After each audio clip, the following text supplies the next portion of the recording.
noloshiisu waa sida filimada shaleemada laga daawado oo kale. Wuxuu iibiyey xaddi badan oo darooga ah, buuro lacag oo macaashana wuu kaydsaday. boqorkii aabihii kookaayiinta ee dunida Pablo Escobar. bishii Sebtembar sanadkii 1949 ayuu ka dhashay Pablo Emiliano Escobar Gaviria, qoys faqiir oo Colombian ah.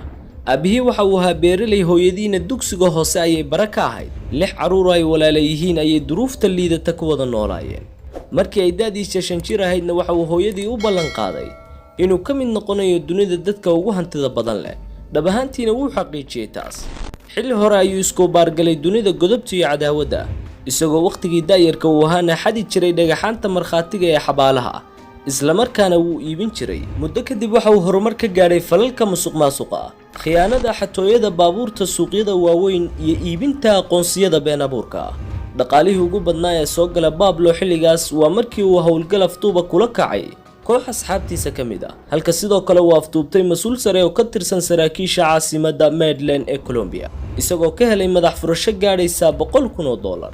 intaa kadib waxa uu dib ugu noqday falalkii sharci darrada ahaa, halka mararka qaar maxbuuska uu qafaalay marka uu madax furashada ka helay uu toogan jiray, sida uu ku sameeyay nin ganacsada ah oo la odhan jiray Diego Mesas, kaasoo uu afduubtay xagaagii sanadkii 1971 inkastoo uu ka helay $50,000. toddobaatamaadkii qarnigii tagay ayaa Escobar bilaabay ka ganacsiga daroogada kookaayiinta, kadib markii uu bartay wiil Maraykan oo lahaa diyaarad khaas ah si uu ugu safro Panama ilaa Maraykanka uguna raro maandooriyeyaasha iyo kookaayiinta.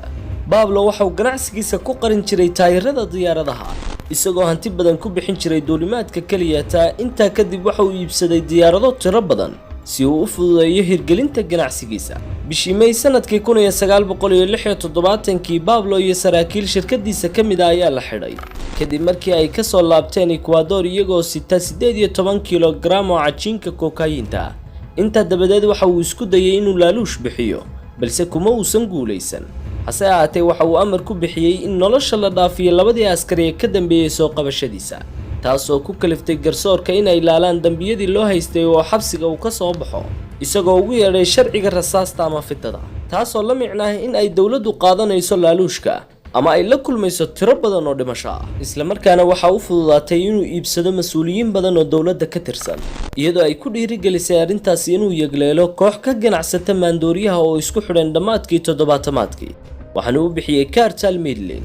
inta dabadeed waxa sare u kac ku yimid dalabkii kookaayiinta, iyadoo $60 milyan macaash ah heshay maalin kasta. markii uu geeriyooday ganacsadihii ugu weynaa maandooriyaha ee Maraykanka, waxay la xogogaala sheegeen in 80% daroogada soo gaari jirtay ay uga iman jirtay Pablo Escobar. hanti badnaantiisa xaddaafka ah waxay ku kaliftay inuu siyaasadda galo, kuna yeesho shacbiyad tiro badan magaalada Medellin, isagoo ka dhisay kiniisado, cisbitaallo, garoomada kubadda cagta lagu ciyaaro iyo goobaha wax lagu barto. dhaqaale aad u badanna waxa uu gaarsiiyay gobol kasta si ay ugu naanaysaan reer Colombia Robin Hood Medellin. sanadkii 1982 ayuu Pablo ku biiray xisbiga liberaaliga ee Colombia, isagoo boos ka helay aqalka sare ee wakiilada Colombia, balse sanad kadib jagada xildhibaannimada ayuu waayay kadib go'aan ka soo baxay wasaaradda cadaaladda ee Colombia, iyadoo sabab looga dhigay falalka sharci darrada ee uu gacanta kula jiro. balse Escobar waxa uu hore u sii waday ganacsigiisa isagoo dagaal furan la galay dawladda Colombia. 23 November 1989 ciidamada ammaanka ee Colombia ayaa soo weeraray beerta Escobar, balse waxa uu ka badbaaday ilbiriqsiyadii ugu dambeeyay. maalmo yar kadib waxa shuftada Pablo ay qarxisay diyaarad nooceedu yahay Boeing, iyagoo bartilmaameedsanayay murashixii madaxtinimada Colombia Cesar Gaviria, balse waa uu ka badbaaday qaraxaas iyadoo in ka badan 100 qof oo madani ay halkaasi ku nafwaayeen.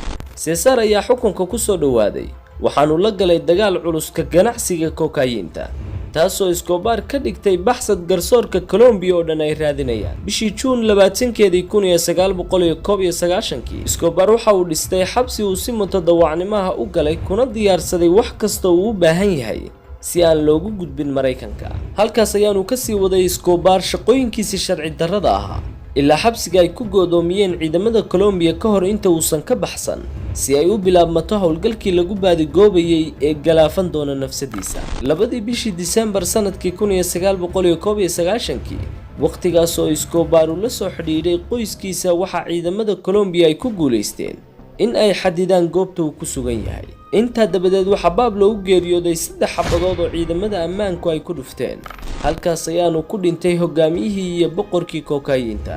iyo xilli ay ganacsatadu u dabaaldegayeen geerida Pablo, dadka danyarka dhankoodana waxay u baroordiiqayeen Robin Hood-ka deegaanadooda.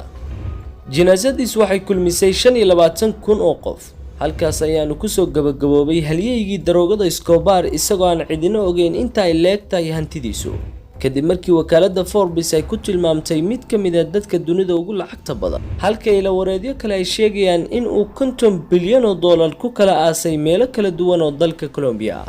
inkastoo taariikhdiisu ay madoobayd loona haystay kumanaan qof dilkood iyo ka ganacsiga maandooriyaha khatarta ah ee kokaayinta, haddana weli sawirkiisu waxa uu dul suran yahay taalooyinka halyeeyada ee Colombia.